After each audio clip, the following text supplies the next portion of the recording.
towards the blade on the curve at the end of the cut, and that would not be fun. A tenoning jig would have also really worked well here. At this point, I got those facets out of the face with a little sanding, and all the exposed plywood edges will be covered up. Another big debate for me was, what order should I be doing this?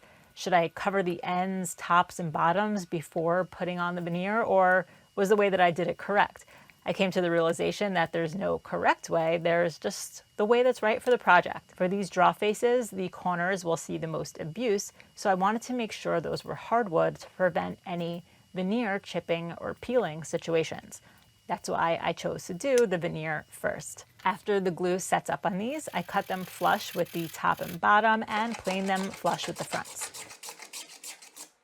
Now the top and bottoms get covered up.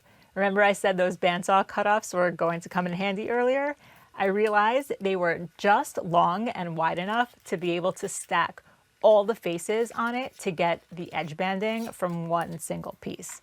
So I roughly traced out all the draw fronts on that cutoff and attempted to cut it out at the bandsaw, but I had a wide blade in there and didn't have any smaller blades for tighter curves, so I used a jigsaw to get them to rough shape. Because this material was so thin and the pieces I were cutting were so narrow, there were some pieces that broke off, but all good, they're gonna be glued down anyway, and the grain was still matching. I thought I was just going to use tape to hold this edge banding in place, but then I realized I could clamp them all at the same time using cawls at the top and bottom. This turned out really well, and I could trim up the edge banding. Now that the thin edge banding was secured, there was less of a chance it would break, so I got as close as possible to the final shape, then completed the task with a flush trim bit at the router table. As per the original design,